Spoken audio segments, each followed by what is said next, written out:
salaamaaleykum mbokku internetu IJAD TV asalaamaaleykum waa Sénégal mbégte lañ amati ak bànneex daal di jàkkaarloog yéen comme niñ koy defee tous les samedis à partir de 20h seen émission le soir de l'actualité Abdou face au majeur tey également ñu fas yéene ànd ak yéen waxtaan fas yéene faram-fàccee lépp luy actualité réew mi bi ci bitim réew ànd ceeg ki nga xam ne kenn dootu ko présenté Sénégalais muy major Kandji ñu koy sant bu baax di ko gërëm di ko baalu àq ci bés bu sell bi ju nekk di bésu Tamxarit di ñaan yàlla suñu borom mu ful suñu jaamu te yokk suñu wërsëg ak suñu ay at yokk wér-gu-yaram bi ba lépp li nga xam ne yéene nañ ko suñu réew yéene ko jaam yi yàlla jàppale ñu mu ñu mën ko matali ñaanal ko moom aussi gudd fan ak wér-gu-yaram ñaanal ko njabootam yëpp ak képp koo xamante ne nii soppeem nga di ko suivre ñu ngi lay ñaanal vraiment gudd fan ak wér-gu-yaram di ko ñaanal Sénégal major mbégte lañ amateeg ba neex jàkkaarloog yow ñu fas yéene defaat suñu round up. waaw ñu ngi def round up bi comme d'habitude comme léegi Sénégalais yi dañu tàmm émission bi. je sais que moo tax yaa ngi leen di servir parce que tant que defaloo leen émission bi les samedi doo am jàmm. cela veut dire que.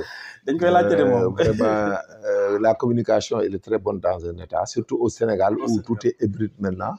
nit ñi ne comprennent plus rien du tout. parce que les gens bëggee comme on dit en informatique. nit ñi dañuy bëggee léegi parce que duñ comprendre rien du tout de ce qui se passe dans ce pays. donc c'est ça. en tout cas kontaan bu baax a baax alors balaa ñoo dugg ci round up bi tey bésu Tamxarit bi. waaw ñu ñaanal nit ñi Kandji bi ñu muy waajee Tamxarit bi. waaw ñun de ñu ngi koy waaj bu baax a baax. parce que Tamxarit ci lay suñ borom di bind wërsëg yi bind ñuy faatu déwén yàlla nañu yàlla boole ci xaaj bi jëm déwén. amiin. parce que doomi aadama aussi bon chaque année dañu demandé que yàlla boole ci xaaj bi jëm déwén. mais tel que soit ñëpp duñ dem déwén. mais dans la vie de l'homme da ngay fexe ba booy dund nga fexe di bañ a am àq ak bàkkaar ak bañ a lekk riba ba faatu parce que moo gën a wóor comme un jour da ngay faatu. tout à fait la mort est une thérapie et c'est la suite logique de la vie. macha allah en tout cas am na solo bu baax a baax ñaan yàlla suñu borom rek mu fekkee ñu fekkee déwén na fekkee ay ati ci kanam te mu ànd ak wér ak sutura ci barke Seydina Mohamed alors ñu attaqué directement li nga xam ne moom mooy actualité semaine bi comme niñ koy defee tous les samedis ñu commencé nag major ci li nga xam ne mooy rabat d'arrêt bi nga xam ne avocat Ousmane Sonko dugaloon nañ ko cour suprême pour attaquer décision bi nga xam ne amoon na diggante mag ki nga xam ne moom mooy Mame Mbaye Niang ancien ministre rabat d'arrêt boobu noo ko jàngate. non rabat d'arrêt bu ñu ko jàngate déjà sax y a un problème incidentiel parce que les faits objet du mandat d'arrêt ont été amnistiés. ok déjà il y a l'amnistie. et puis les gens ont l'habitude de dire que le pénal tient le civil à l'État. donc boo demee ci rabat d'arrêt bu mel noonu. les faits étant principalement amnistiés. donc nga ñëw aussi évoquer ay théories te théories yooyu à l'époque n'ont pas été constatées et n'étaient pas continues aussi ci fait bu njëkk bi. mais da ngay am problème. thème gars yi ne irrecevable parce que les arguments ne sont pas normaux. et il continue à vous condamner au dépens. et puis là-bas il faut pas incriminer un magistrat et autres parce que c'est un collectif c'est l'ensemble des chambres c'est des chambres réunies ah. oui chambres réunies. boo ko xoolee boo liiree gars yi sax da nga ciy gis ay presque une dizaine ou plus de personnes de hauts magistrats des gens très crédibles. magistrats yi fa nekk amul benn magistrat bu leen gën a crédible au Sénégal. parce que j'entends les noms de Imam Dari ñoom Diakhaté ñoom Seck. mais c'est des gens yoo xam ne dañoo gëm yàlla am ay éducation am juddu. bokk ci famille yu baax yoo xam ne duñ famille. ay wuyaa yooyu donc ñoom kenn gënu leen fi. te dañoo jàng te dañoo gëm yàlla te wane nañ ko ci Sénégal. donc il n'est pas normal que nit da leen attaquer noonu gratuitement. et puis am na sax benn avocat ma dégg muy attaquer le nom d'un magistrat ça pour un avocat c'est très grave. c'est grave waaw un nom du président xam nga il s'appelle Lamine Kane ou pas nga di ko attaquer c'est pas normal et loolu la magistrature doit régler ça. bon secondo. C'est un incident malheureux que le chef de l'administration au Sénégal de l'exécutif fasse une sortie pareille. parce que du question am dëgg ak ñàkk dëgg mais c'est la qualité des antagonistes. ok c'est-à-dire c'est la qualité d'un premier ministre sénégalais vis-à-vis de sa cour suprême. loolu lay problème bi. ok du question am dëgg ak ñàkk dëgg. xam nga sénégalais ñi ngi naan ay dëgg ak am na dëgg ils ne savent même pas où ils sont fourrés. donc la question ne se pose pas. la question n'est pas de question de am dëgg ak ñàkk dëgg.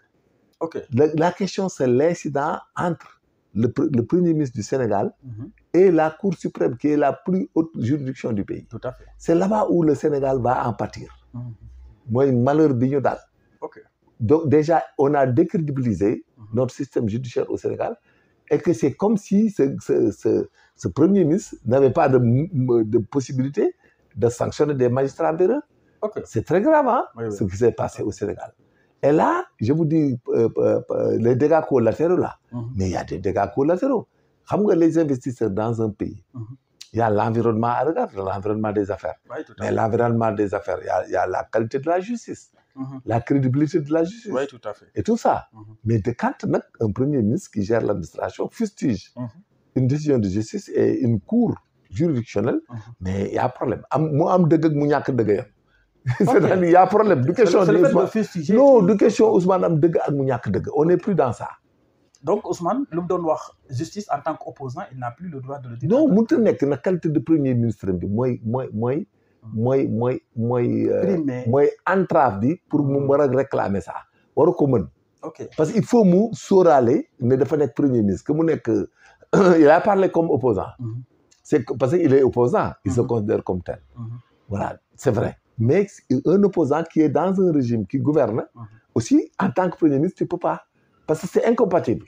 Il y a l'incompatibilité de son comportement en tant qu'opposant, président de Pastef, et ses qualités de premier ministre du Sénégal. C'est ça qu'il faut régler. Voilà, c'est le problème. Maintenant, le mal est déjà parti. Il faut limiter les dégâts vis-à-vis des magistrats. On demande à Chimère et aux magistrats de ne pas répliquer et de ne plus en parler et de laisser tomber. Parce que c'est pour protéger ça, notre État. Légui liquides. Lolo, c'est l'autorité suprême qui est le président Diomaye qui va le régler, qui va calmer les lieux, qui va parler aux gens, qui va mettre en demeure certains et qui prendra des mesures pour régler cette affaire définitivement, parce qu'il ne faut pas qu'on continue comme ça se faisait en 2021 jusqu'à aujourd'hui, à attaquer des gens comme ça, de les décrédibiliser partout. Bon, avec des gens tapés dans l'ombre, là, une qui di yak quoi. Yak di leen wax parce que yow même boo bëggee un poste de quelqu'un au Sénégal wala nangam da ngay jël ay nit ñu leen di fustiger. C'est ça que ça foofu lañ toll. Léegi da ngay gis ñoo xam ne dañuy nekk ci suuf nga nekk ci benn poste de liggéey am ñoo xam ne dañuy nekkaat di def ay pexe pour fustiger la ba ñu remplacer lu jël sa place. C'est ça, là, il faut le toll. De par tous les moyens, des renseignements, des accusations fallacieuses, des couloirs, du n'importe quoi. Lolo moy indi administration bo xamné day dem ba doto xam qui est bon et qui n'est pas bon. Donc il faut de la rigueur dans tout ça. Parce que ce qui s'est passé là, le coup est déjà parti. C'est malheureux quoi, le coup est déjà parti. Maintenant que les presses internationales commencent à prendre ça en compte en Afrique et partout. Ñu ngi commencé di wax. Alors que ça devait être un avantage pour la justice sénégalaise parce que bu noppi woon rek bañ a wax dara même li muy régler mu régler ko ci suuf. On allait dire que Sénégal moom ñëpp la ñuy atte quoi, ils jugent tout le monde. Bàyyiwuñ Diomaye, bàyyiwuñ Sonko, ñëpp la ñuy condamner. Et là-bas c'est un plus-value même pour eux. C'est un plus-value. Mais c'est un plus-value malheureusement. Donc noppi woon moo solution. Bu noppi woon day nekk avantage pour lui ça. Mu génn encourager la justice. Non, de la way on m'a jugé, donc je pense que ils ont rendu justice jeex na. Beaucoup de mesures individuelles boo xam ne dañ nekk ci benn procédure. benn waay toog crypto personnel la bañ. Fii c'est des chambres réunies du benn. Xam nga boo gisee ñu ne il faut des voies de recours ordinaires et extraordinaires. Xam nga dañuy éviter que le magistrat en première instance dans un pays fasse des lacunes ou des abus ou des faux. Léegi moo tax ñu da ngay dem cour d'appel boo demee cour d'appel encore on dit que le collège est restreint parce qu'il y a un président, 2 assesseurs, ou même pas à l'époque, un procureur, quelqu'un parmi eux peut faire des magouilles ou faire des lacunes. Donc finalement, on a dit qu'au niveau de la Cour suprême, personne ne peut prendre une décision individuelle, ce qu'on appelle unique. Et unique. On juge unique. Unique et unique. C'est-à-dire on le refuse dans la théorie du droit au Sénégal. Donc, arrivé là-bas, moi, il y a des chambres réunies. Maintenant, des chambres réunies, une vingtaine de personnes, une quinzaine de personnes ne peuvent pas, quel monde ci magouille. Bokkut ak benn procureur bu nekk fa ci ajak def lu ko neex wala juge d'instruction buy def lu ko neex nga xam ne ay délit sax la ñuy def ak crime parfois parce que dañuy def loo xam ne dañuy wóor ne après dañu naan rek le juge est irresponsable indépendant inamovible mu def lu ko neex dem un procureur il est là il fait les bu jaaree gauche jaar droite def lu ko neex ñëw ñu ne réquisitoire procureur bu jeex mais la justice sénégalaise a prévu ça pour nga dem appel ñu dindi ko au Sénégal appel chaque fois ñu ngi dindi soo demee ci Cour suprême dañuy dindi parce que ils savent que nous sommes des humains on peut entrer dans toutes les sauces et faire des bavures, des lacunes, des abus, détournements même mais là-bas c'est des chambres réunies donc il fallait qu'ils fassent attention que peut-être les gens ont eu une autre lecture de ce qui s'est passé et puis nga dem ak ñoom dans la question de droit. Ok. Parce que c'est des chambres réunies.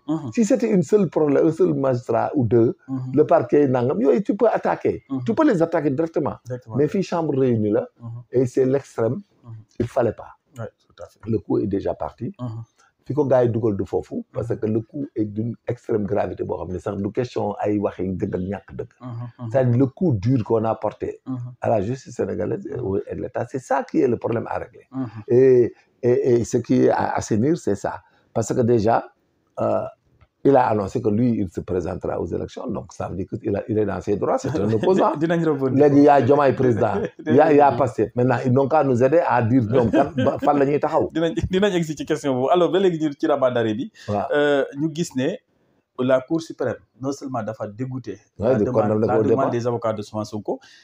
Quid maintenant de mu condamner ko aux dépens déjà que la condamnation aux dépens ñu bëri xamuñu lan la. Non, il paye tous les frais de justice. De justice liés au procès. Au procès. Voilà. C'est lui qui l'a évoqué. Voilà, très bien. L'autre chose mooy que ne la condamnation les sanctions les dommages et intérêts 200 millions yi est-ce que dina ko fayaat Mame Mbaye Niang ou du ko. Ah mais Mbaye Niang bu ko fayal Mame Mbaye Niang day jël arrêt bi da koy exécuter par huissier sur ses biens sur un patrimoine. Donc le fait que la Cour suprême elle-même dit que les faits yi nga xam dañ koo souligner par rapport diggante Mame Mbaye Niang ak kee écarté woon na fait boobu nee na dañ ko amnistier par la loi d'amnistie. moo tax looloo tax incidentiellement sax la requête. Voilà, très bien. Est-ce que la loi d'amnistie donc du yóbbaale la situation civile? Non, pas du tout. La partie civile ne concerne pas. Il y a deux sanctions sur le plan pénal. Il y a la sanction privative de liberté, mooy sanction yi nga sursis ou pas, et les amendes. Et les amendes. Oui, tout à fait. Maintenant, la constitution de partie civile, dans le procès, il y a deux parties. Il y a l'action publique et l'action civile. Moi, l'action pénale et l'action civile. L'action pénale appartient à la société, ça appartient aux différents parquets. Au niveau des instances, le procureur de la République, de la Cour d'appel, le procureur général, et là-bas aussi, le parquet général, quoi, ou bien la Cour suprême, après la Cour suprême. Mais donc, la partie civile appartient à la personne lésée, qui peut seule y renoncer. Ok. C'est le donc tey Mame Mbaye Niang rek moo mën a renoncer à ce que. Au pénal on transige pas. Au pénal on transige pas. On ne transige pas. On prononcer. Waaw, c'est-à-dire au pénal quand le procureur la poursuit au pénal. Si tu transiges tu es au civil. Transiger mooy lan. parce que mooy waa ji porte plainte di laaj xaalis nga ñëw avant procès ngeen jox ko xaalis.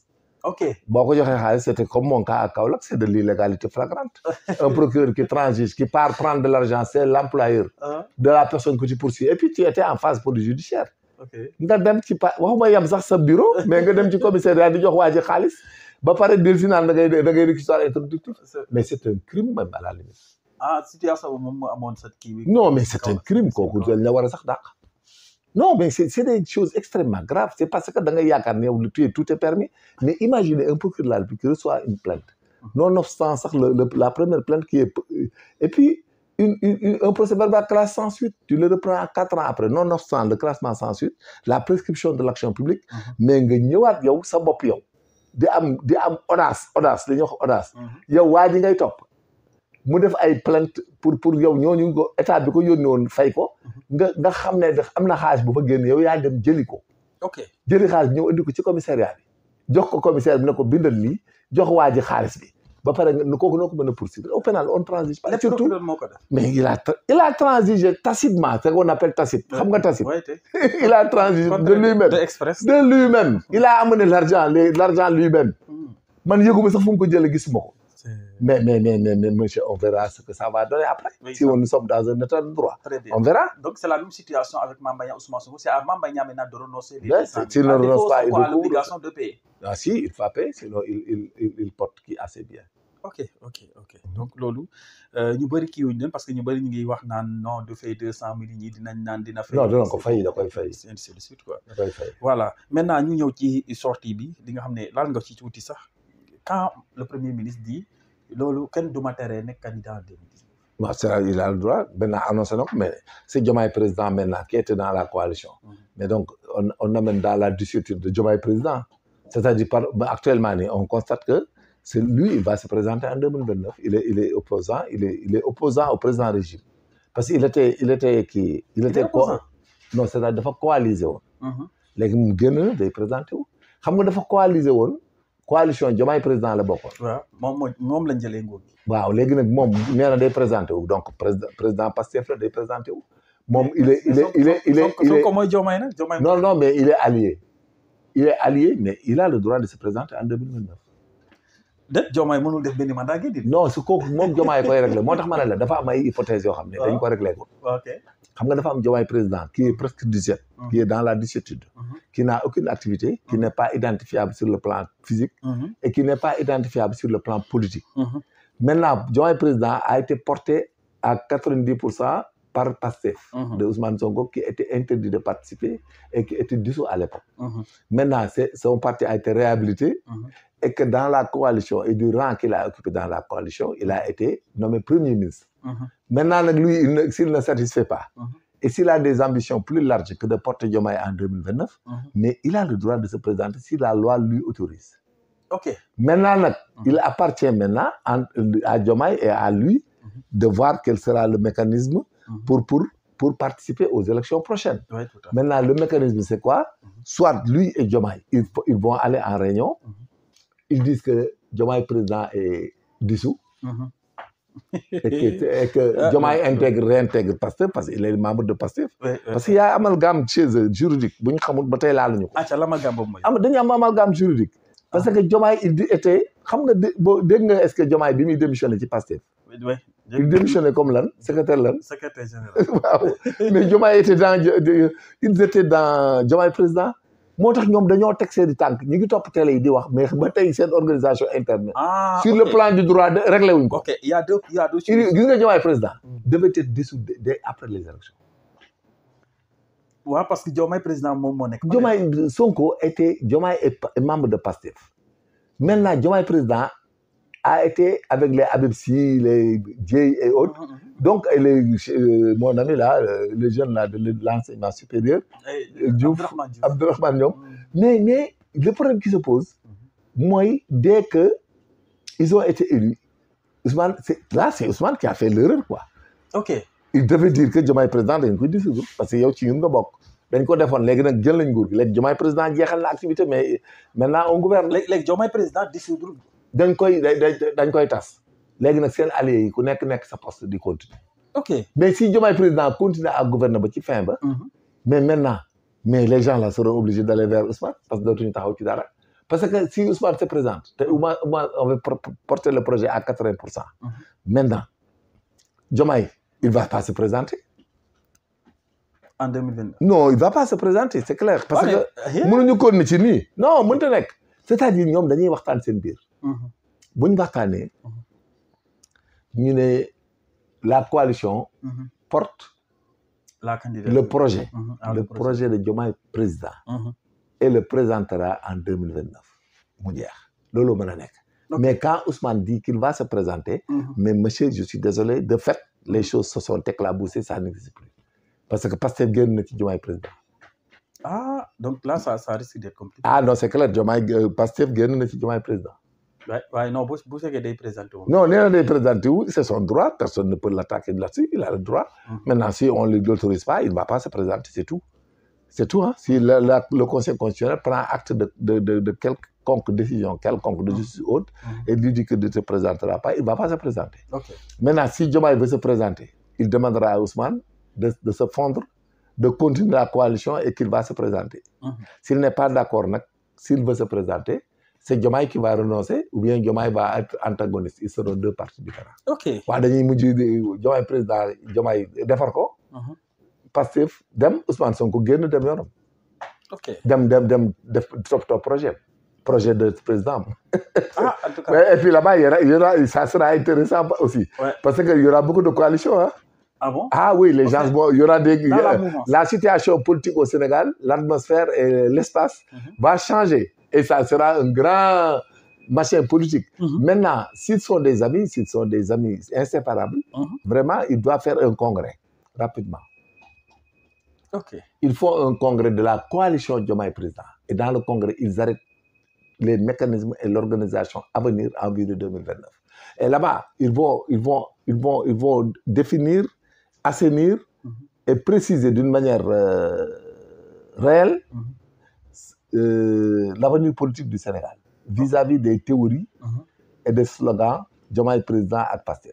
ok voilà loolu mooy deal bi c'est-à-dire quand Diomaye va revenir et se calmer donc je pense que s'ils ont des conseils capables dañuy def un congrès un AG assemblée générale Diomaye président buñ toogee rek ñu ne gars yi lan la ñuy def ñoom léegi nag bu boobaa ils n'ont qu'à redéfinir sinon si Diomaye ne veut pas se présenter ils n'ont qu'à faire ce qu'on appelle il ne veut pas se présenter en 2029 et que tous ils veulent supertir sur ce qui est Pastef et ensemble ils n'ont qu'à dire l'appeler Alliance 2050 c'est-à-dire Alliance 2050 ça sera une corporation politique qui va briguer le pouvoir en 2029 qui va briguer le pouvoir en 2035 qui va briguer le pouvoir en 2040 qui va briguer le pouvoir en 2045 et qui va briguer le pouvoir en 2050 entre-temps nag s'ils sont battus mais un autre va venir lui et définir son projet en 2035 comme le disait Aly Ngouille Ndiaye là.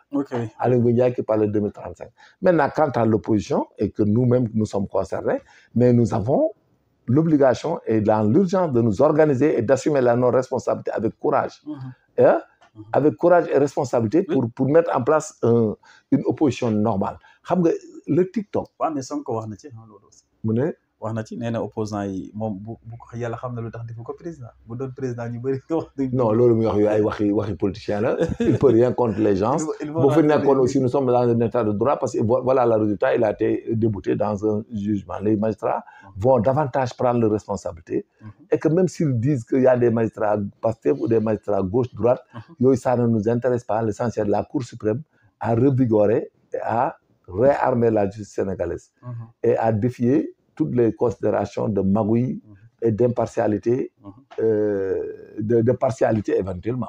Oui, la partialité. Donc la Cour suprême a honoré la justice sénégalaise.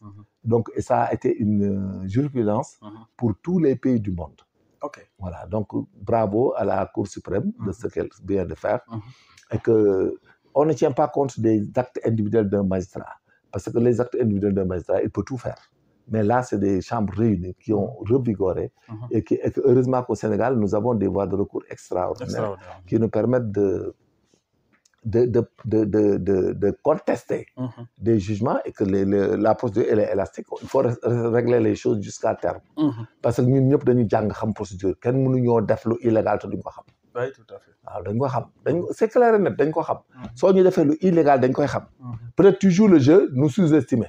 Mais tu le prendras à tes dépens après. C'est comme ça au Sénégal.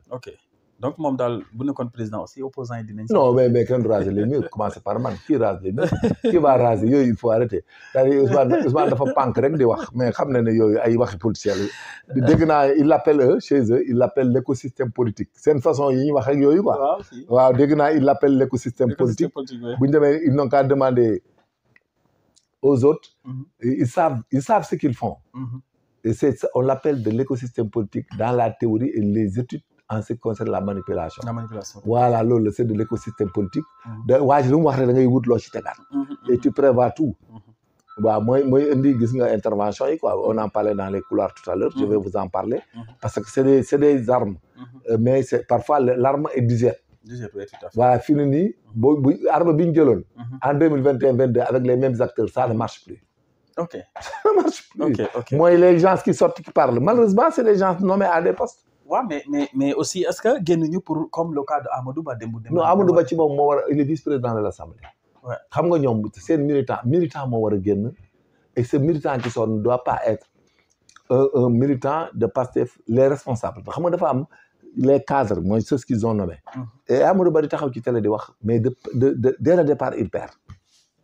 lan moo waral non li koy waral dafa wax li mu waroon wax yëpp da ko wax ba pare ba am poste nekk responsable vice-président de l'Assemblée mënul détail bu génn mu dem di ko expliquer c'est du pédantisme et du juridisme finalement il va tomber parce que mu ngi naan Badara Gadiaga BFM mais moo koy téye ba yàggee day sàppi c'est-à-dire c'est dangereux et puis c'est des paniques yi la ñuy arrêter c'est le problème de là-bas c'est-à-dire ñoom ku wax rek wala ku nekk ci dara ñëppay génn les rebuffés de l'armée c'est du n'importe quoi chacun sort te li nga wax doo ci xam dara ëllëg bu ñu demee ba ca fin ba voilà le résultat des décisions de justice vont sortir et que les gens verront que tout ce qu'ils avaient dit ils vont perdre leur temps et puis il faut que tu arrêtes à ce que cas bu am même les mêmes acteurs ñoom ngay génnewaat ñoom ñooy génn di expliquer ça panique gis nga le cas de Ousmane là c'est son avocat qui devait sortir et parler et ça n'engage que le barreau et l'avocat. Ousmane warutoon def. Non il devait pas parler et puis ñoom ils n'ont pas à parler de ça ses avocats devaient parler et faire une conférence de presse. Oui, il faut que moom Ousmane boo bëggee dëgg le premier ministre du Sénégal il faut que les gens mettent là-bas des conseillers capables pas des gens qui vont aller faire de l'arbinisme di ko neexal ak di ko kii ba dugal ko ci guuta déjà le conseil juridique bu fa amee conseil juridique dara bi mu paree rek ñu def ko affaire def ko waroon arrête ne parle pas. ok mais moom leeral na ba muy dem nee na Ousmane en tant que citoyen mooy wax. non du dem non mais mënu ko séparer ak premier ministre c'est-à-dire mooy problème actuellement nii yi muy défendre ak fi mu nekk ñoo mënta ànd.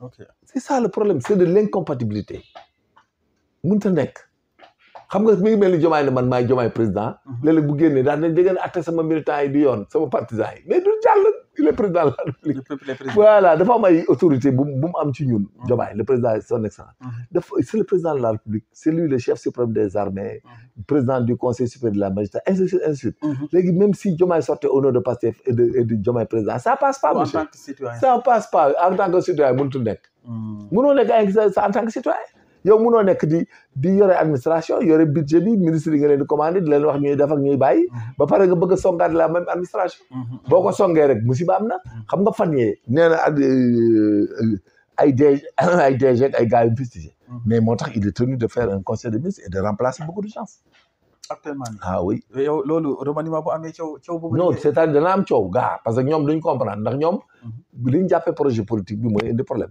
parce que dañ naan projet la damaa xeex donc koo ci dindi mu rey mu song la wax nga saa ko ci ay émissions il y a plus que ay mois c'est des mois années ne woon naa leen le premier problème de cette organisation là mooy de remplacer gis bis bu commencé def conseil des ministres chaque année nga def 2 fois nga remplacer ay nit ki def 2 ans nga remplacer ko def 3 ans nga remplacer moo ki mbokkam yëpp ngay ñàkk et puis beneen cas bi mooy leur projet mooy les gens pensent que ce qu'ils ont investi gis naa ci benn femme bu génn barki démb sax ne jëkkër ji na ko da ngay jël Ousmane Sonko wala nga jël mu ne ko jël naa Ousmane fi ne mi ngi génn di wax rek léegi mu commencé wax c'est-à-dire sama yaay génn ma ndax Ousmane nangam c'est-à-dire c'est ça le problème quand il a un projet mooy le choix des objectifs ce qu'on propose pour gouverner un pays mais c'est pas des projets individuels de conditions sociales et que là-bas pourtant Ousmane wax na ko non mais da koy wax ba sonn mais du ci génn du ko mën a du ci mën a génn parce que gars yi duñ ko mën a nangu xam nga moom finalement sax xam nga nu mu doon dem man laa lay wax techniquement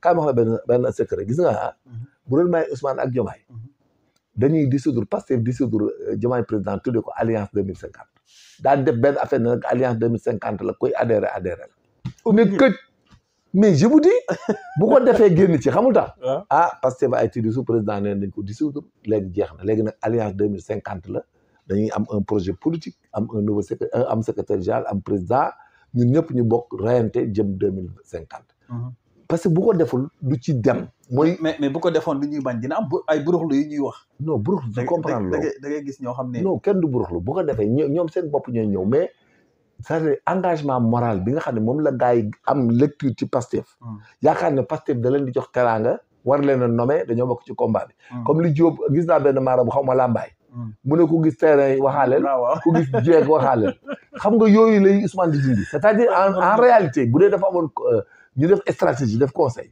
barke dañuy taw le matin ñu dissoudre les deux créer alliance 2050 et puis ne nag léegi président ko dissoudre man amul lu ma mënati dañuy gouverner normal nommer des gens normal jël ay militants normal organiser ay bureau normal dem 2050 amul ay Pastef projet xeex ak sama wàll ak damaa xeexoon ak projet bi parce que tout le problème de ce pays mooy le langage projet ak damaa xeexoon waaw problème yi fa la nekk mooy problème Ousmane moom ci moom problème am yëpp mooy ñi koy commencé di saaga léegi xam nga moom mu ngi wax nii mais ñi commencé di song nii ce ne sont plus des opposants d'alors c'est pas de suñ côté problème bi ma am mais des gens qui étaient là-dedans la te day yokk te dana yokk d'une vitesse d'une vitesse inouïe mais en politique c'est une technique et la technique elle est psychologique c'est paradigmé mais la vision dans ce cadre politique là elle est holistique c'est-à-dire gis nga adduna bi léegi fi mu toll comme on dit, le droit, il est dynamique, mais il est scientifique. Il est scientifique. Pourquoi il est dynamique et scientifique? Parce que ça analyse la pathologie de l'intellectuel et de l'intelligence.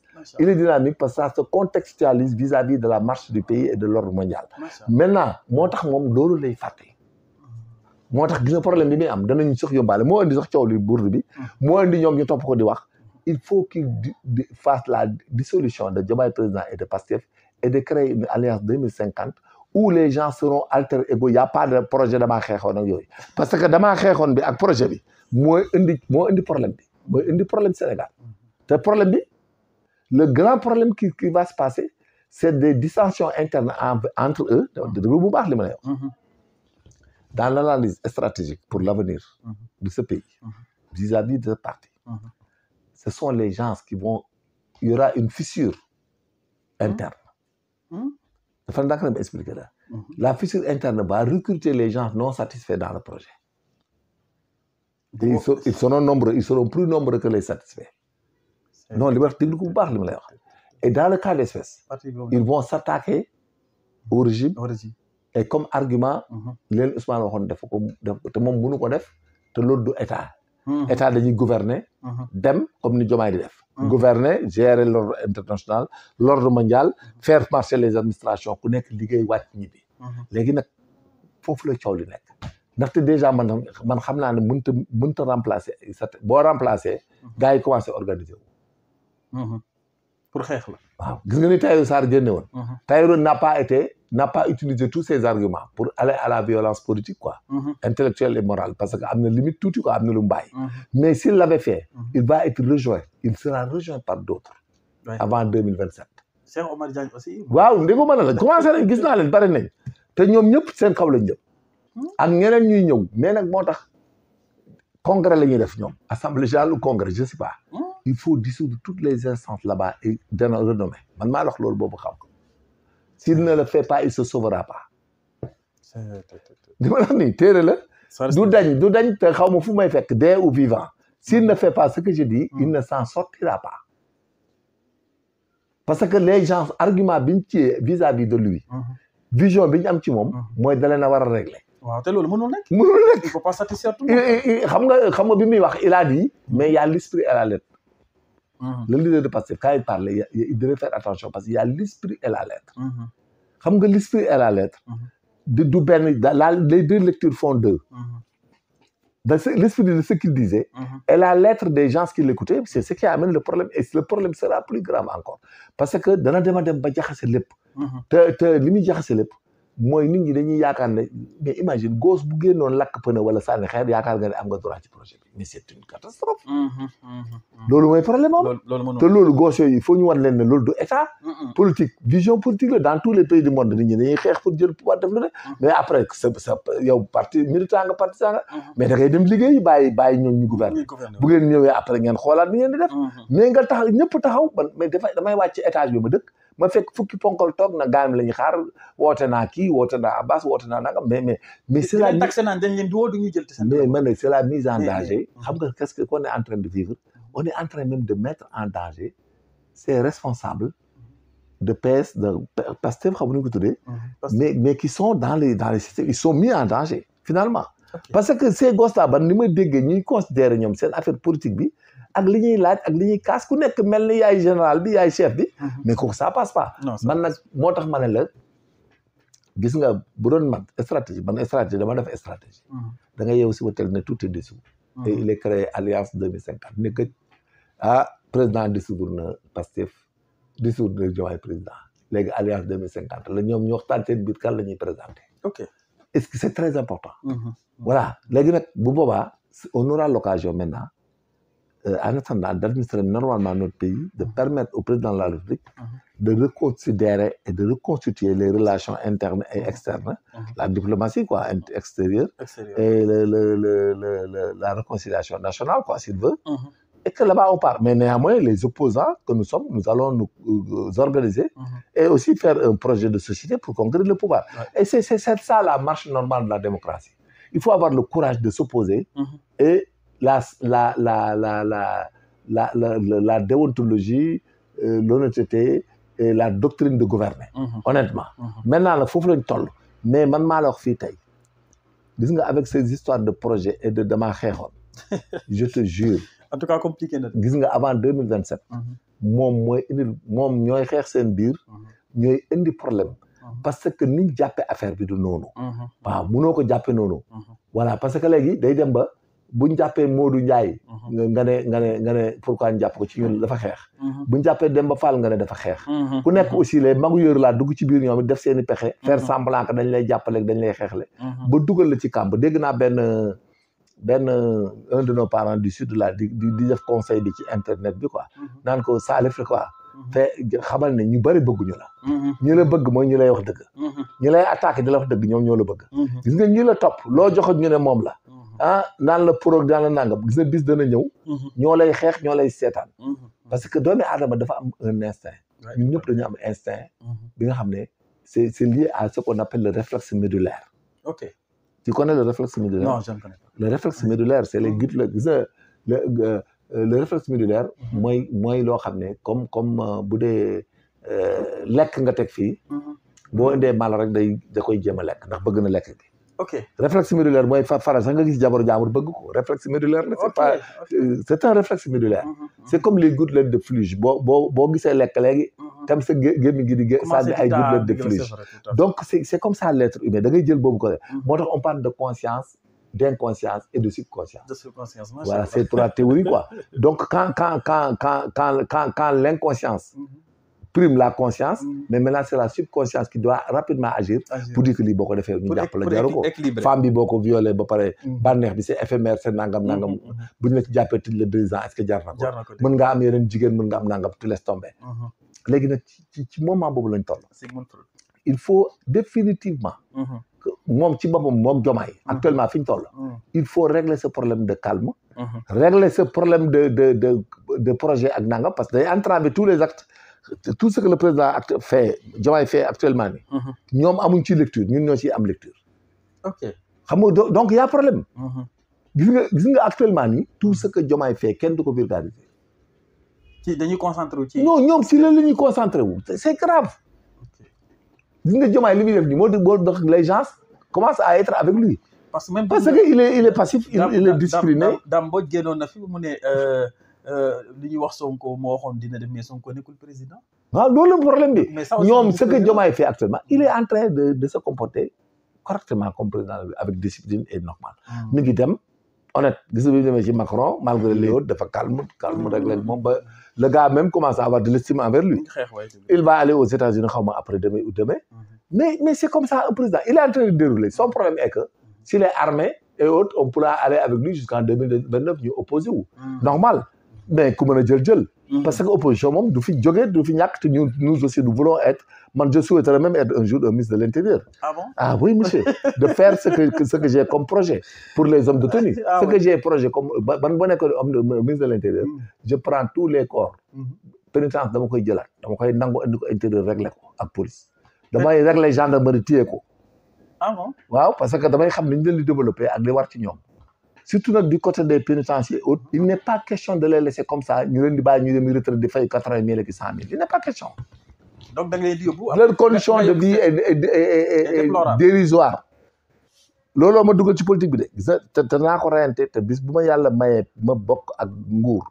maanaam je n'hésiterai même pas à me présenter comme président de la République de ce pays. Ah bon? Je te jure ça te yàlla mën na bu dee li ma def sama xol bi ak li ma bëgg a def. yàlla mën na ma may ma tekk ci te je sens que mën naa ci tekk. ok mën naa un jour gérer ko te bu ma ko gérer la récréation va terminer les gens vont aller travailler. nit foo nekk ci Sénégal da nga xam ne ci état nga nekk. voilà c'est comme ça parce que. ak ASP yi aussi. waaw les ASP c'est des formations hybrides des auxiliaires à la police. qui font 10 ans 15 ans des auxiliaires à la gendarmerie qui font 10 ans 15 ans ay ASP c'est du n'importe quoi il faut créer une police communautaire. ok comme en Angleterre. tu crées 2 corps de police. defar ay corps de police yu baax dugal leen ci gendarmerie il faut des gendarmes adjoints. normal. buñ toogee 50 titularisés gendarmes loolu mooy dëgg police tu mets des policiers adjoints des agents de police adjoints ils font 5 ans ils sont policiers régularisés. mais c'est ça la vérité. mais jël am ponkal di ko def man te keroog maa ngi taxaw ak benn gendarme morom mi gendarme la depuis 15 ans xaw ma 16 ans beneen morom banque rang yi il est auxiliaire tout ça daf ñuy indil ay détails ay problèmes la ñuy indil après parce que quand on arrête les projets là il y aura des problèmes et puis socialement on va impacter ces gens là dañuy am problème social parce que góor day takk jabar am doom munoo nekk ci situation hybride loolu laay dindi Sénégal xam nga Sénégal sax lu ñu fiy dindi ay stagiaire ak ay nangam la ñuy dindi ay naan contrat à durée déterminée ak indéterminée laay dindi léegi ku ñëw ci contrat nga non dañ lay testé da ngay ñëw xam nga contrat ak stage du benn déedéet du benn yow da ngay recruter ay nit tu en as besoin l'état mooy ñëw superviser li ngay recruter ba xam ne ñi compétent nañ nga recruter mais munoo di jouer tu prends une horde d'enfants pendant 10 ans pendant 10 mois ou 1 an mais nga ba pare jëlaat ñeneen noonu ngay def ba génn ci rek tu le feras les gars sont compétents il y en a des gens compétents tu en prends quelque temps ñooñu nga baleel ñu dem nga jëlaat ñeneen yow tu vas jongler ça pendant 20 ans sa service di dox tu payes rien te doo fay lu ko jar booy bi du am statut social du dem caisse de social du dem fenn non moo tax il faut arrêter tout ça xam nga qu'est-ce qui va se passer société bu nekk da nga koy auditer toutes les sociétés installées au Sénégal seront auditées sur le plan ressources humaines et qualité et là-bas tu diras que dafa naag ma expliquer la et là-bas tu diras que la société là peut regorger 100 personnes parce que dañ ko def dañuy jël benn nit ak i nangam ñu leen di liggéey lu dul jeex wala ñu jël yeneen façon ñu koy liggéey gis nga boo ko defee société da nga koy imposer nombre bi muy jël parce que da ngay am bilan am chiffre d'affaires am organisation interne xam lépp lu ñuy def nga ne ko tant de personnes nga jël tant qualité et que là ils font un examen interne ils vont avoir des gens qui font des tests ñi am test yi admis on les prend et on les embauche mais il y a le code du travail le gars il fait une faute tu le renvoies recrute-le il est compétent le problème mooy quand tu le recrutes tu fais de sorte que la personne elle est compétente mais mooy le meilleur parmi ñu présenté wu mais après tu l'embauches automatiquement il faut l'enlever ay même l'état là ce qu'il faut ay instituteurs stagiaires xaw ma décisionnaires ak contractuels c'est des lacunes c'est de l'abus il faut arrêter un état ne prend pas de stagiaires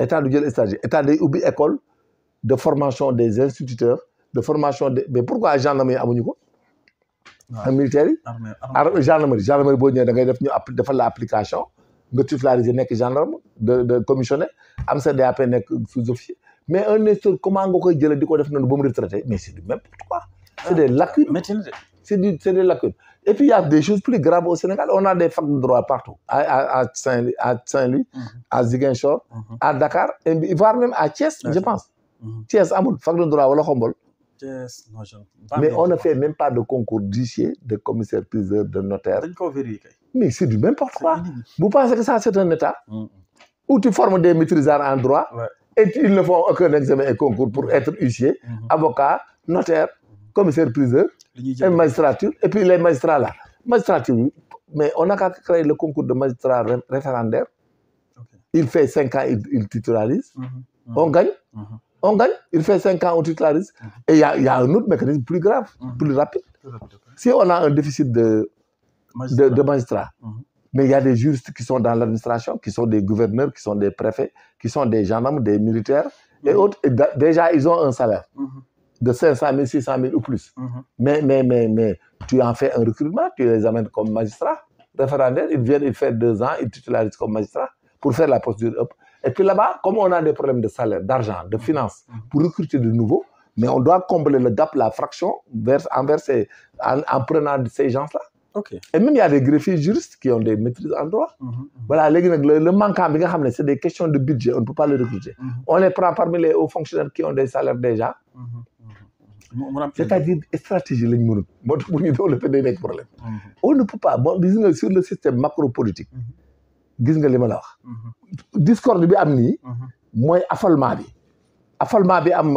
au sein de la coalition Diomaye et de Pastef mooy loolu agressivité lay tudd quoi on l'appelle de l'agressivité c'est un comportement de préservation c'est un réflexe de préservation et de conservation il faut que les gens xam luy agressivité le réflexe de préservation et de conservation moom moo indi même la réaction du Premier ministre parce que en effet il doit conserver et préserver ses acquis il ne pourra pas prendre le risque de se laisser marcher de se laisser toucher de nature à ce qu'il perde ça moo tax le réflexe là da koy animer à tout moment maintenant nag pour aliéner tout ça il faut que les choses soient définies il faut que ñu arrêter politiquement ñoom ñaar seen ko pour que ñëpp calme ñu ne Diomaye va se présenter en 2029 au nom de la coalition Alliance 2050 su paree noonu wala ñu ne c'est Ousmane qui va se présenter mais là-bas tu verras que les choses vont changer rapidement.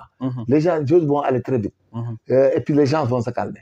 parce que amatul Diomaye dañ ko dugg ci affaire bi léegi man nag léegi premier ministre kese laa dañ maa nommé ci coalition bi laa bokk. Ça le protège et ça le sauve. Et ça l'empêchera pas de briguer des mandats dans l'avenir.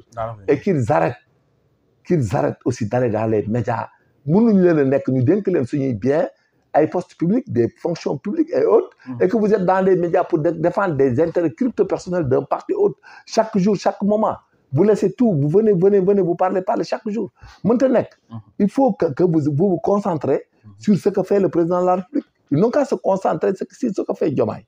C'est à eux d'aller dire que le président Diomaye est allé en tel pays, il parlera de ça et de ça. L'économie, c'est ça et ça. Mais ce n'est pas de fustiger. Chaque jour, on a affirmé les faux documents. Chaque jour, on dit que les rapports sont là. Mais on n'a pas ce temps. Il faut aller vulgariser ce que fait le président de la République et faire des débats économiques et stratégiques sur la lutte contre les inondations, la menace de disette et de famine, la sécurité, comme le disait le général Maïs Selenia. Voilà le résultat. Les gens sont venus à Diboli. Hein? Il faut parler de cela. C'est des questions essentielles. Ouais, il faut parler de problèmes de sécurité, de problèmes économiques et autres. Au lieu d'essayer d'anéantir et d'affaiblir des gestions étatiques et d'affaiblir aussi le président de la République. Même ce que fait le président là, il faut le dire et essayer de le rectifier, de l'accompagner pour que les choses marchent. Parce que nous avons d'autres préoccupations économiques et sociales. Oui, bien sûr. Et sociaux, si vous voulez. Ok, très bien. En tout cas, c'est des points yoo xam ne amati na solo lool donc waa Sénégal mën nañu xaarandi sa parti. C'est clair, nous, on va venir parce que même je blague pas, hein, si parce que bëggul Diomaye président ñun dañ ñu ko jox. Ah mais ça y a de quoi hein parce que ay nit da ngeen di ànd rek wala ngeen bàyyi l'ami déggoo mathématique ñu ne l'ennemi de mon ennemi est mon ami l'ami de mon ennemi est mon ennemi il faut que ça soit très défini très clair li ñuy def nii le jeu qu'ils font ñun nous savons le jeu hein le jeu qu'ils font on sait maintenant nag ñun comme ñoom fi ne nii ñoom ñooy suñu opposant hein parce que léegi mooy suñu opposant ah oui parce que il faut mu clair il faut ñu teel a jóg jël suñu matukaay ñun tim pour s'opposer carrément avec. Pastef mënul nekk c'est Pastef nekk le pouvoir. non mais mooy suñu opposant li ma wax ni c'est psychologique et moral. Ah mais ku deful xam ne Pastef mooy suñu opposant parce que ñoom dañuy présenter te ñoom ñoo porté woon à 80% 90% le pouvoir. Maintenant nag ñun on attend la reconsidération politique mais néanmoins on prend toutes nos dispositions pour aller. Conquérir le pouvoir. Mais maintenant nag ñoom Pastef buñ bëggul Diomaye président ils n'ont qu'à nous donner. Mais opposé wu Pastef yombul de. waaw yombul mais nag on va essayer rek. non kaay wax la Pastef on aura man j'aurai beaucoup de militants de Pastef. waaw yu la fekk si. danañ ñëw ndax li ma leen di wax boobaa ñëw c'est pas man combat wu ma. xeexuma. L'essentiel ce que je veux dire. On va vous faire un programme de société très rentable et très social. Qui vous permettra de jouir de la pyramide de Maslow foofu laay yam nag il faut aller voir la définition. Commençons par les besoins primaires. Voilà, physiologique, le sentiment d'appartenance. Je veux avoir un pays où une administration forte, des institutions fortes, ay gendarmerie yu taxaw, ay police yu taxaw, xam li ñuy def, xam li ñuy réglé, ay douane, ay yëpp nga defar koor yi ma baax. Surtout la santé. La santé maa koy gérer sama bopp. Mën naa ko xam naa ni ñu koy defee. Santé bi doxut. des na de moom keroog dama fekk benn waay sama doom feebar guddi ma yóbbu ko hôpital Fann benn waay di wàccu deret ba fajar dafa dee te bi muy ñëw il est conscient dafa daanu maçon la woon muy wàccu deret ñu koy yox fi analyse dem na di wuti xaalis guddi gi di fëggi mbokkam di dem di ñëw ba 3 heures du matin bi gars yi di ñëw bay dajale affaire ñu doo koy yugal scanner te man sama doom bi rek bi mu duggee ci hôpital bi rek ci bopp bu béniñ xaw ma sax lu koy metti mais presque 350 000 la mais kooku nag sénégalais lambda fu mu koy fay te man dama mujj wuti invitation bi ci ter indi ko donc ça veut dire que même le président n'a pas les bonnes informations. Parce que nous, des gens, les renseignements, la DRN et tout le monde, les gens, ce n'est pas des renseignements politiques que qui il est hostile, il veut n'angam. Non, c'est des détails. Le renseignement, il agit dans tous les côtés. Dans le côté de l'enseignement, de la santé, de la sécurité, partout. Il faut voir ces choses-là. Au tribunal, comment ils jugent, ce que font les magistrats dans les nangam, tant Abdou Diouf, dañ ko daan def. Oui, boy juger, day am ku tok renseignement, dañuy tok ci salle d'audience. waaye yow loolu def dañ koy wax dañ lay dóor balaay gannaaw suba mais léegi amatul moo tax duñ xam sax ku nekk lu neex waaye mën na ko def bavure bu nekk nit mën na ko def abi bu nekk nit mën na ko def te kenn du ko xam c'est-à-dire même la santé là il maîtrise le garde pas exemple Fann chaque matin dafa war a am renseignement ak ay hôpital principal ak Dantec tout ñu xool ce qui se passe comment les urgences au Sénégal n'existent pas moo tax la mortalité elle est élargie. Et puis, quand les urgences ne marchent pas, mais il y a la morbidité. La morbidité, c'est la capacitation à la mort. La mortalité, c'est le taux statistique des gens décédés. Morbidité, c'est la capacitation à la mort, c'est-à-dire nga xam ne condition bi mën na la rey. Donc Sénégal bu dee condition yi mën na rey nit ñi on l'appelle de la morbidité. La morbidité au Sénégal est due à l'absence d'urgence. Sénégal mënoo léegi accidenté léegi ñëw defal la bilan léegi jël say tension jël say constante defal la ay rajo defal la bilan defal la anesthésie dugal la bloc opératoire la mënta nekk ci benn guddi gi mënta nekk. Cela veut dire quoi que loolu la ñu njëkk a réglé. Urgence boo xam ne ku ñëw on te fait tout d'abord et puis xamul tax la c'est regrettable. Pourquoi Sénégal nous sommes des chônés et des nullards? Nous avons le fonds de garantie. Je vous dis quelque chose de très grave. Nous avons le fonds de garantie et les assurances. Ok. Si l'État était bien assisté, avoir des cadres capables, toute personne accidentée bu ñëw ci hôpital, les médecins ils doivent être en collaboration avec des pharmacies et des choses yoo xam ne toute personne qui est accidentée, quand les sapeurs viennent, ils enregistrent les sapeurs et tout, et ils enregistrent la brigade ou le commissariat qui a fait l'accident, qui a constaté l'accident. Aussitôt, ils lui font tous les bilans, toutes les analyses, toutes les radios, et ils prennent tout ce qu'il faut et ils payent les médecins tout de suite, ils opèrent tout de suite. Et la facture donne ça au fonds de garantie qui va faire le recours en compense au niveau de l'assurance. Oui, parce que le fonds de garantie dit que quand les assurances ne sont pas connues, mais quand la personne vient d'office, on considère que l'assurance n'est pas précise, le PV n'est pas encore fait. Maintenant, tu feras tout, tu donnes ça au fonds de garantie qui fait le recours au niveau de l'assurance après. Parce que da koy xam après. Da koy xam après. Parce que après, day topp dossier bi, dem ci commissariat bi defar PV bi, jox ko PV bi, fonds de garantie da koy yóbbu ci assurance bi. Te bu ko fee fonds de garantie yóbbu ci assurance bi, on paye tout ce qui a été dépensé pour son secours et son traitement. Et maintenant, les dommages et intérêts qu'on doit lui payer. Maintenant, le fonds de garantie va servir même de relais entre la personne victime de l'accident et l'assurance. Et la maison d'assurance. Donc là-bas, des gens comme nous pourront faire cette expertise et ce mécanisme et le mettre en place, de sorte que Sénégal yëpp da koy maye, état bi dootu ci am problème. Est-ce que vous comprenez li ma? Comprendre bu baax. Voilà, donc bu accident ne réel rek, quand tu viens chez le médecin et les radios et autres, chacun fait des factures aussitôt, on globalise tout, on fait la correspondance au niveau du fonds de garantie, et le fonds de garantie repère le commissariat ou la brigade de gendarmerie qui a fait le constat, prend le PV, fait le recours. Et le recours, quand il le fait, l'assurance va s'occuper de deux formalités. Le remboursement des frais consentis. Et l'autre partie, c'est d'amener la personne de veiller son traitement continu, de l'amener en certificat de guérison, vous me suivez bien, qui est la condition sine qua non pour dédommager. Il faut un certificat de guérison. Et après le certificat de guérison, l'assurance lui paye maintenant les incapacités dues causées par l'accident. Maintenant, donc, il y a deux règlements. Le fonds de garantie qui règle automatiquement l'hôpital et les pharmaciens qui ont donné les prises en charge pour l'urgence, il règle et là, il fait du revolving, il reprend son argent auprès de l'assurance sans délai, c'est sans délai. Dès lors que l'accident est constaté et que la personne a été secourue dans les normes et dans les délais, donc cela veut dire quoi? Le fonds de garantie rembourse à l'hôpital et aux pharmaciens tout de suite. Tout de suite. Dans moins de 30 jours, il faut que le texte fasse ça parce que nous avons moins de 30 jours. Et que là-bas, le fonds de garantie fait maintenant demande à l'assurance de rembourser automatiquement avant de traiter le dossier. Parce que c'est obligatoire. Parce que ton assurance est mise en cause. Si c'est deux assurances, vous payez, ou bien il y a la maison des assurances au Sénégal qui va intervenir dans cette affaire. Et que le recours fait. Maintenant, la victime de l'accident pourra continuer la procédure de dédommagement dû aux incapacités de travail, aux infirmités permanentes, aux infirmités temporaires.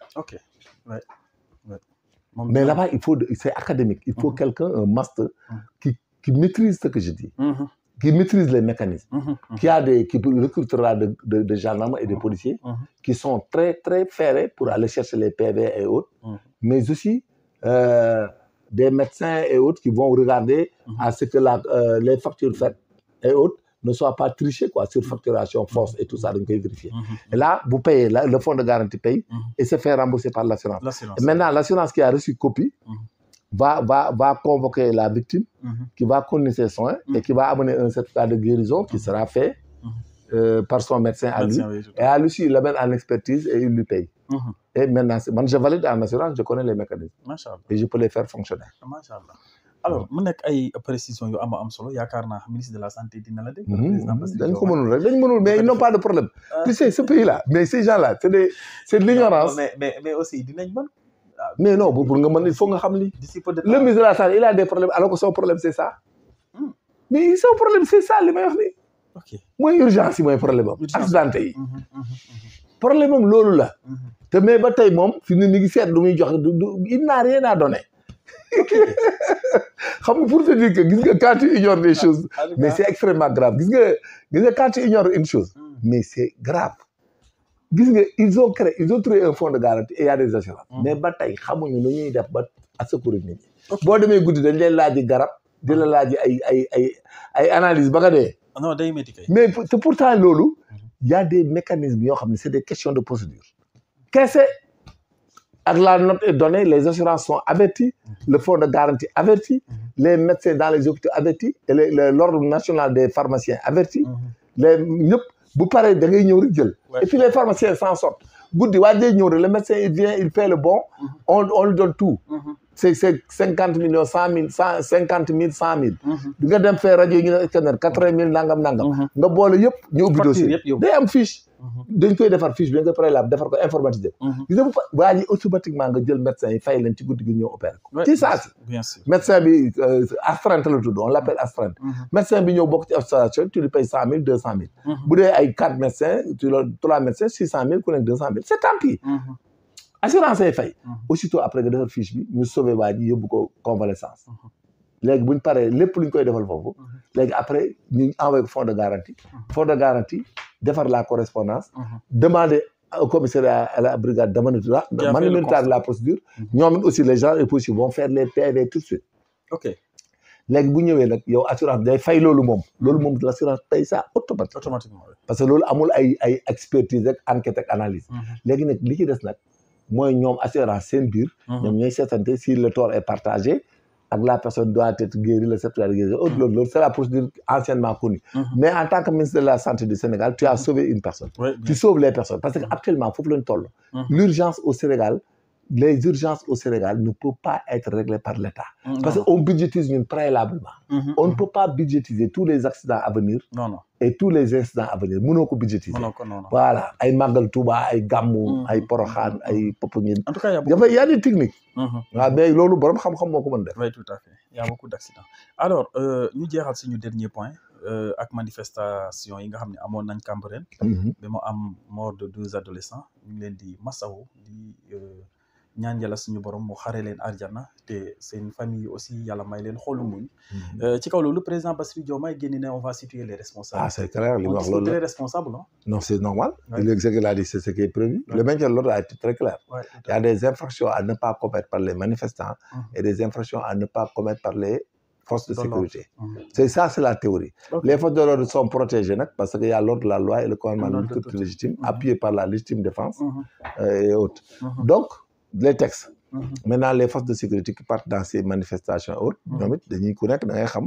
moment bu nekk li nga war a def xam say limites également waaw léegi c'est normal léegi nag le problème qui se pose nous sommes dans un pays où les enfants maintenant depuis 2021 dañoo ñeme forces de sécurité dañuy violenter forces de sécurité yi dañ leen di saaga ils bravent les interdits ils font tout malheureusement et quand il y a cela il y a la réactivité des forces de sécurité dans le cadre légal ça ne ay grenades ak arrestation aussi parce que des fois da nga war a arrêter nit ki ndax da lay day def xeer gaañ force de sécurité wala mu nekk manifestant bu violent di yàq il faut quand même que tu arrêtes des responsables pour faire cesser l'infraction et malheureusement ces gosses peut-être il me semblerait que dañoo dugg ci ndox bi ñoo duggal seen bopp ci ndox bi donc les gens ont appelé les sapeurs-pompiers ont appelé tout et malheureusement ils étaient décédés peut-être il y avait des vagues ou bien ils ne savent pas nager mais on ne sait pas ce qui s'est passé mais la théorie et la donne c'est des citoyens sénégalais qui sont que nous devons protéger avec des forces de sécurité qui nous gèrent le maintien de l'ordre et l'ordre public et le rétablissement de l'ordre dans tous les cas c'est des deux entités qui appartiennent à l'État du Sénégal et qui doivent avoir un partenariat comme le disait Robert Peel quoi la police est pour les populations la police et la gendarmerie sont pour les populations et les populations sont avec la police et la gendarmerie. C'est ce qu'on appelle le partenariat, le CAPLA, ça s'apprend. C'est avec l'approche de résolution des conflits, on l'appelle comme ça, c'est le CAPLA. Il y a l'approche de résolution des conflits, parce que nous avons des conflits parfois dans un quartier qui réclame ses droits, dans une ville qui réclame ses droits, et les étudiants, les élèves et tout le monde. Et nous avons vu des cas pareils avec des morts, des balagaïs, des gosses là, qui étaient dans le cadre du maintien de l'ordre autre. Mais en tout cas de cause, dans un État responsable et autre, c'est ce qu'a dit le président qui marche. Le président, il a été sur la tangente des deux parties. Il demande à ce qu'il y ait une enquête claire. Il y aura des autopsies, il y aura des enquêtes et que tout sera défini. Les autorités, le ministre de l'Intérieur, le DG de la police prendront les mesures idoines. Maintenant, si les policiers ne sont pas responsables, quand même, ça sera un événement malheureux. Parce que l'enfant est belliqueux. L'enfant est belliqueux, quoi. C'est normal. Quand nous, on a fait des grèves à Mbacké à l'époque des années 75, 76, hein. On a fait des grèves, on avait fait des grèves de braves policiers, de guerriers, hein. Nous ñëpp jaar nañ ci quoi. Donc ben jour bi ñu ma bëggee jàpp Alaaji Baara moo ne ko ku ma laal mu fetal ko. Ah oui, dama ñëw Adja Awa Ndiaye ne ko Badou Kandji la alkaati Sakho. Il y avait un policier qui s'appelait Sakho bu di ma filé quoi. J'étais gréviste. En classe de 3e loolu quoi. J'étais gréviste donc à Mbacké. J'étais parmi les leaders quoi. Xam nga ñun ñu jóge woon Saloum nag booy nandite mën a donc grève bi tar. Après nag Sakho y avait un policier qui s'appelait Sakho boobu commissaire à Mbacké bi doog ubbeeku mooy filé. Léegi Alaaji Baara toog ci buntu kër gi kër Adja Awa Ndiaye quoi yàgg na. mu ne aji waa Sakho mi di xam na lépp quoi. mu ne alkaati bi Sakho gis naa ko muy romb buntu kër gi di ko rombaat mu ne Badou Kandji lay rëbb. mu ne man la ñuy rëbb quoi. Alaaji Baara ne ku ko laal ma fetal la. Bon ci laa am jàmm aussitôt quoi. waaw mu ne ku ko laal ma fetal la. fekk maa ngi ci biir kër gi di jàng maa Khady Gueye quoi sama promotion. Donc voilà que ce qu'on fait nous les jeunes là. Quand on est jeune ce qu'on fait et quand on est jeune fille ce qu'on fait jamais on le dit, on dit jamais la vérité. C'est-à-dire on cache tout à nos parents mais malheureusement quand il y a un incident. Maintenant les gens lecture incident rek la ñuy am. waaw c'est conséquence yi quoi.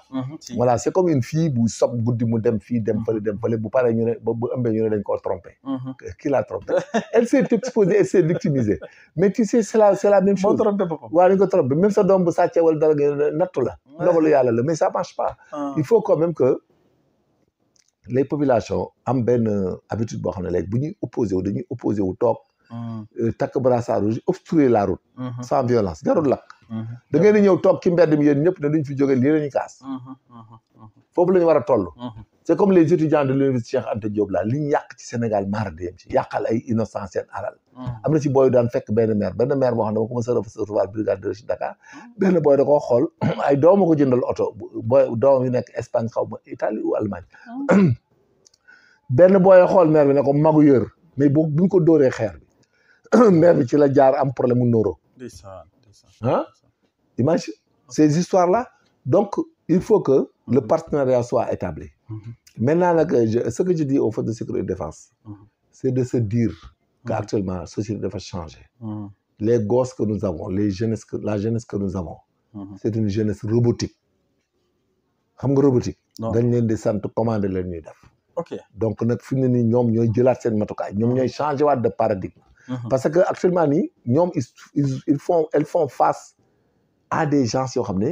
mais c'est dommage mais elles se demandent même est-ce que ñii ay nit lañ. bu booy di agir nii seen kaw yow tu te demandes est-ce que ñii ay nit lañ ak qu'est-ce qui les anime ba ñuy dal suñ kaw nii.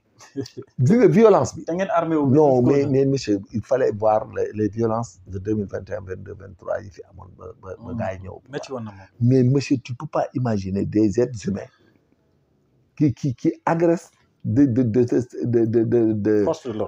cette létalité envers les forces de sécurité et de défense. da ngay demander yow lii lan la fan la jëm. mais ku ne la woon sax Sénégal du tasaaroo àdduna bi tukki fi da nga naan déedéet wala du ñu am guerre civile quoi fetalante. parce que violence yi gos yi def léegi bu ñu leen di commandité.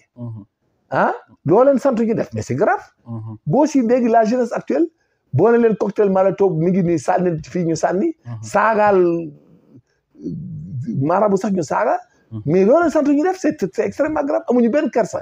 gisoo télé bi bu dara xewee ni kenn xool la ci da nga gis ay magum jëmm moo xam ne day taxaw di bàkkaar ba ngoon di wax lu bon di wax lu dëgg di jaxase di mélanger bu paree toog mais c'est une leçon. Finalement, ça devient une endémie, quoi, une épidémie intellectuelle. Une cirrhose de l'intelligence. Ce qu'on appelle la cirrhose de l'intelligence, du système nerveux. Da ngay dem sax fenn di liggéey dara nit di la def benn lâcheté boo xam ne. yow tu te demandes lii naka la ko nit mën a defee cette lâcheté. li nga war a am sax mën na la ko xañ. pour des sentiments politiques. c'est une lâcheté. mais bref foofu lañ toll. on n'a qu'à essayer de gérer. vraiment ñiy gouverner nañ gouverner et s'organiser. Bon, le président c'est un représentant tout le pays. Bon, il se comporte très bien et puis dans le calme, la discipline et la sérénité. Machallah. Le reste, notre opposant, c'est passif. On se posera avec. Machallah. Voilà, que les gens aillent faire la politique et j'exhorte les intellectuels, les retraités et tout le monde de faire la politique au Sénégal. Que tout le monde fasse la politique pour que ce pays-là, chaque fois, si nous avons une dindi. Ok. Si nous avons une neex ñu jël ko, si nous avons une jël ko. Mais que tout le monde fasse la politique. Parce que faire la politique, c'est pas bon de meeting. Les intellectuels et autres, ils font des choix. Ils véhiculer seen biir kër yi ak yooyu. Et moi, je me porte à raison à la taxonomie de Lula da Silva. Et je voudrais un jour que vous ayez un major de gendarmerie président de ce pays. Mais on ne sait jamais. Si les gars ne me donnent pas Diomaye président, ils n'ont qu'à nous l'affecter. Nous régler ko. Comme beaucoup de gens nous présenter, nous jox Diomaye président, nous gérons ko. Ouais, nous jox Diomaye président. C'est clair. Le major Kani réclame Diomaye président. Vous leur donnez, vous passez se présente, vous lui donnez Diomaye président, il commence. Et vous commencez. Ouais, ñu door. Moi, de qui aussi. Maintenant, si le président Diomaye ne veut pas, il n'a qu'à laisser tomber. Mais ce que je dis, c'est la vérité. Ah oui, il se présente. Nous passons moi une opposition. Moi je suis opposant. Maintenant nag Diomaye président ñoom bëgguñu buñ bëggul nañ ñu ko jox ñun ñu def ko ñu rayante ak ñoom. nga jàkkaarloog Pastef. waaw ñu jàkkaarloog ñoom. parce que moom il faut ñu jàkkaarloog ñoom. parce que il faut tant que Ousmane n'a pas abdiqué ñëw ne tu avais raison tu as raison sama gars yi nangam dañuy opposé woon ñoom. parce que non c'est la vérité. Et il me donnera raison un jour man baal ko. parce que Sëñ Touba dana ma jox dana toog benn bis mu ne mais sa dëgg-dëgg li grave waxoon dëgg la. dana toog bëccëg di xool gaayam ñuy def ak di wax. il va dire que lépp lu ma mës a wax dëgg la. bu amul rek nga sant ma kaay dana am bëccëg boo xam ne yow sax da nga ñëw ne ma tu avais raison. dana gis ci ñim nekkandool. dana ci gis ay changement ak doomi aadama di ci wax yenn wax xam nga commencé na wax nga ma ko. mais gis nga ko non commencé na. waaw mais dana ma jox raison bëccëg. dana ñëw ba fii ne ma baal maaq. je te jure gis nga dana gis lu mu mës a gis ak gaayam yi. Non, parce que finalement, il n'aura plus de marge pour faire ce qu'il va faire. Parce que koo jël bàyyi morom da ngay am problème. te kum dindi da koy agressé. Oui, tout à fait. loolu moom am. parce que ñoom psychologie bi ñu jàppee projet bi la. ak seen dama xeex. dégg nga ma ne la am na benn femme bu génn fan yi bu ñu ko mayee tuuti léegi mu wax njaaxum nee na sama jëkkër damaa fase da Ousmane damaa choisir Ousmane ba na ko Ousmane am nga problème parce que kii da laa choisir xam nga nag noo koy def da nga koy may ci gars yi kenn takk ko wala man sax mu envoyé ma ko ba jëlal ko mu calme quoi il naka ma la envoyé da jeeg bu nekk ci TikTok bi nee na yow la yaa tas sa yëpp voilà léegi tu ma l'envoies ma kii ko comment l'appelle toi là ma def ko la comment l'appelle takko parce que boo gis sës di comme jeeg ji gars yi fase ndax Ousmane mais il n'a qu'à leur chercher des marias. Même il a un autre problème quand même. Il y a des gens qui ont mais il doit leur chercher des épouses là. Des époux quoi. Donc il n'a qu'à négocier avec les vieux comme nous là.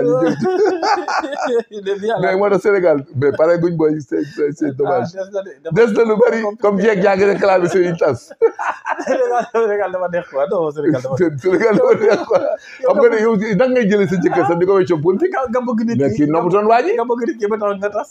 Après kay rek la Ousmane Sonko lan la ci mën. mais lu mu koy defal sax laa xamul yow yaa bëgg kay yaa xam. Dëgg bu ci dara.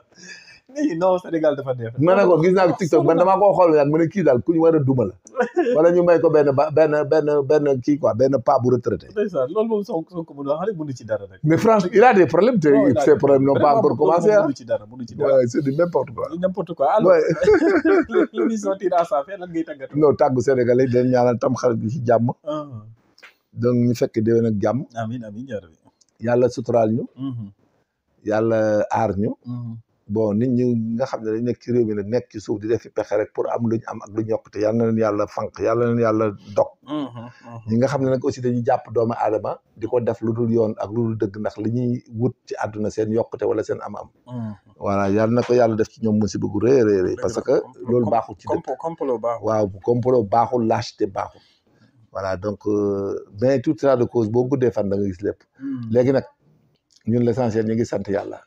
man def naa 36 ans gendarmerie musuma jël 1000 francs nit macha te allah ba bi may dund tey ji musuma lekk dërëmu nit musuma escroquer musuma labaj macha allah. voilà lekk naa lu lew lekk musuma lekk riba musuma def lu bon macha allah l'essentiel nag ku ma ko def man topp naa la duma la baal ba yow man xiyam macha allah. waaw bu soobee yàlla incha voilà képp koo xam ne def nga ma complot wala def ma labaj gu bon wala ndax bëgg yokkate ak bëgg posture wala dara wala jël sama alal di ma fenal ak di ma duudal ak di ma labaj topp naa la ko ba yow mal xiyam doo ko baax. waaw jamais dama la baal jamais te maa ngi koy ñaan ci weeru tamxarit gi ak bisu tamxarit bi képp ku ma ko def yàlla nañu yàlla atte ci ni mu gën a gaawee macha allah alors mbégte lañ am ak contentement di jàkkaarloog moom tous les samedis à partir de 20h seen émission le soir de l'actualité Abdou Fass au majeur ngeen gis nag tey actualité bi xawoon na danse ak la quintessence également de l'émission ñu leen di ñaan rek ngeen activer la cloche de notification te abonné ci chaîne bi xam ne tous les samedis à partir de 20h di ngeen am émission bi on va parler de l'actualité on fera des propositions on va parler du développement de la sécurité de la santé gis ngeen le tour lañ def donc ñu leen di santaat bu baax leen gërëm di leen ñaanal tamxaritu jàmm te di ñaan également jàmm sax ci réew mi jàmm également sax ci àddina te yàlla bi nga xam ne dara tuwu ko te fu mu def jàmm foofu am jàmm yàlla na yàlla saxal jàmm ci Sénégal saxal ko ci suñu ay njiit également bëgg ñu mën a doxal ci li nga xam ne ñu ngi leen koy xaaree ñu ngi leen di santaat bu baax a baax di leen gërëm di leen jox rendez-vous samedi prochain même heure même chaîne merci